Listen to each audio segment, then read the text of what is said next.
How to fix a USB drive not showing up on Windows 11. This tutorial shows you how to troubleshoot when your device won't detect a connected USB drive.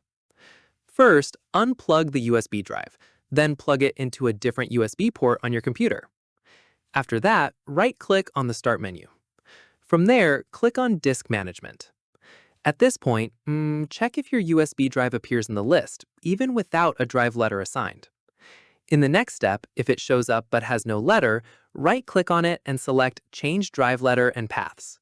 Following this, click Add, choose a letter, then click OK to assign one. Once done, check File Explorer again to see if the drive now appears. From here, if the drive doesn't show up in Disk Management at all, right-click on the Start menu and open Device Manager instead.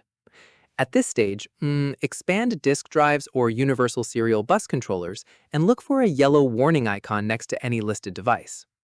Keep in mind, if a warning icon appears, right-click on that device and select Update Driver, since outdated USB drivers are a common cause of detection issues.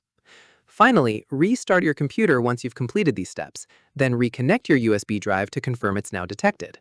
And that's it. If this guide helped you fix a USB drive not showing up on Windows 11, give it a like, subscribe for more Windows tutorials, and tap the bell icon for updates. See you in the next one.